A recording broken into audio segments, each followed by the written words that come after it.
President Cyril Ramaphosa closing remarks right here at the center. Let's listen in to some of the music and the sounds that are coming through at the center before we continue just to unpack some of those remarks.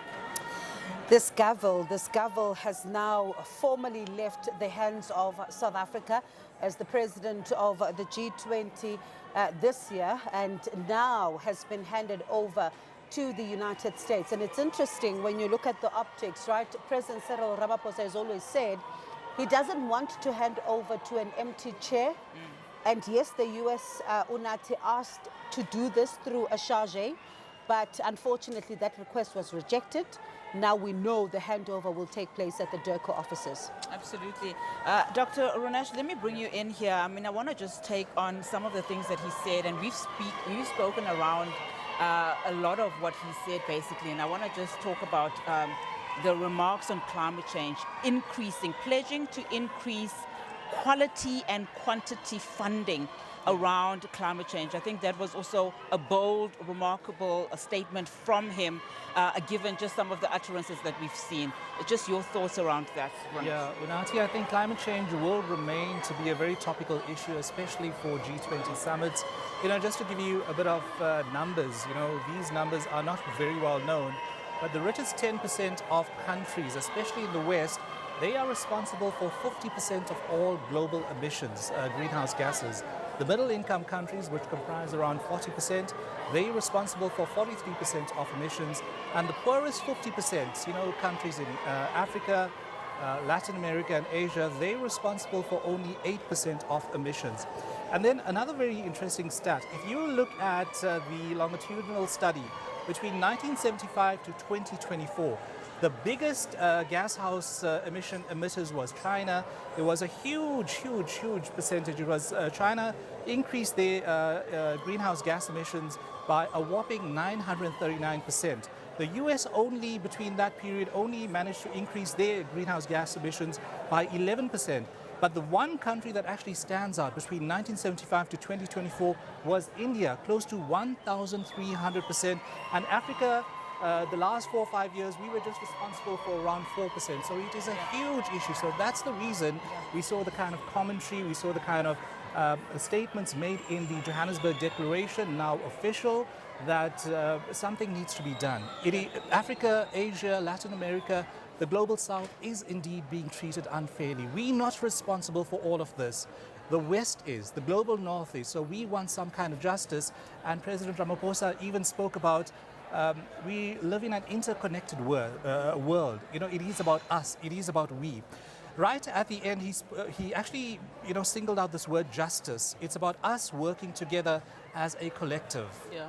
Let's just draw in some of those sounds, Bongi, that we've been hearing now. In fact, it's not too far away from where we are seated in studio. We could see that jubilation, because also I think it was a successful G20 presidency for South Africa, for the African continent. And it speaks to just how everyone here is feeling. And Sophie, these visuals on screen right now, let's talk about them. Yeah. This is President very excited.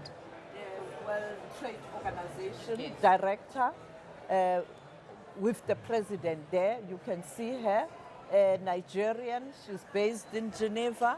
She is responsible for trade talks, a person who is currently worried about the US tariffs. And you see the Minister of International Relations there. But I think the body language, as I said earlier on, you saw what happened. The power of the developing South.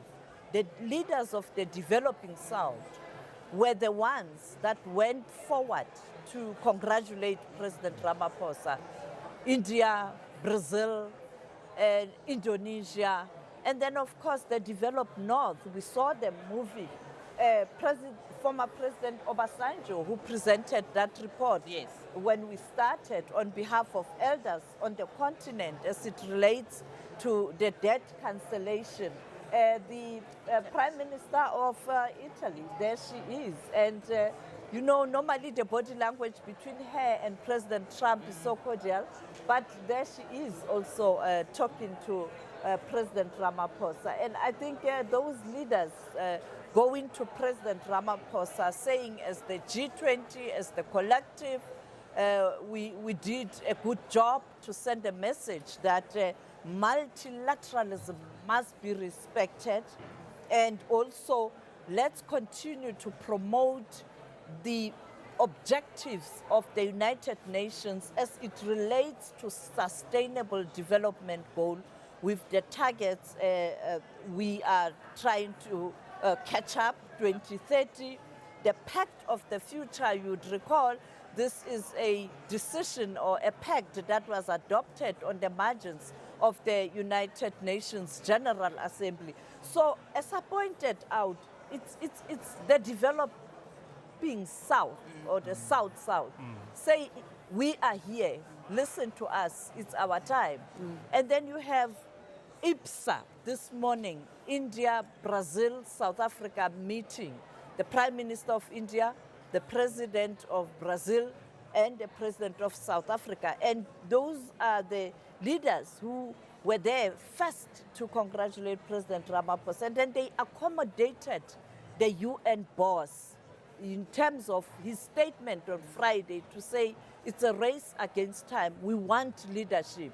And I can tell you, if you were to interview the UN chief, Antonio Guterres, he should be one of the people or the leaders of the world who is very happy with the outcomes. But of course, the United States of America is not happy perhaps, but let's look at what the president said before that grovel. He says, we close the summit. Now it's the United States, the incoming, see each other in the United States of America. A defiant Ramaphosa again that we are going to the United States of America because we are members of the G20. It's not by favor. We are the founding members. South Africa will be there. So anyone who is going to try and ensure that South Africa doesn't participate in the US, as people are predicting, you will have to come up with another strategy. But for now, we are members of the Troika. We are the outgoing, the current, and the incoming United Kingdom. And just to pick on what you said, Sophie, about the, the trade issue, as we were watching those visuals, and Dr. Ronesh, perhaps also you can come in here. In fact, what the president said in those closing remarks is that he said South Africa expects the U.S. trade talks will continue despite G20 Summit differences. And I think that is important because there was the fear, of course, of what will happen then to those relations with the U.S. Will those bilateral engagements still continue, particularly around trade? What are some of your pertinent highlights, Doc, that you picked out from that closing remark? I think for me, Unati, what really stood out for me was that President Ramaphosa said this Johannesburg declaration was not South Africa's. It was a build-up from the last four events. We had Indonesia in 2022, we had India, New Delhi in 2023, yes. Brazil 2024, and then Johannesburg. It was just a culmination of all those developmental agenda items that kind of culminated into this grand declaration in 30 pages that we saw yesterday that was declared. So for him, how the US receives this during their presidency is going to be very telling. But for me, I also think there's a clash of ideology because if you look at the global South countries, especially the last four countries, remember they are part of the BRICS group of nations. Indonesia joined in Jan of this year as well. There's a clash of ideology, socialism versus capitalism. The US is a capitalist state. So that ideology is clashing. So I think that's where the cleavages are going to actually happen. Those disagreements are going to happen, as Sophie indicated earlier on.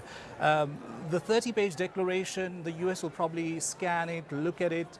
It'll be heavily pruned, heavily toned down.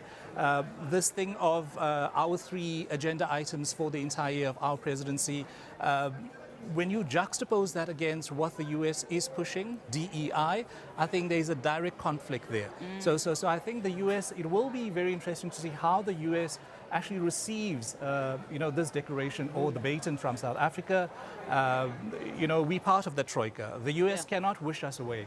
There are no rules. We there, it is our right. It's not a privilege. We need to stake claim to that right, and we're doing it not on for South Africa, but on behalf of Africa as well. All right, let's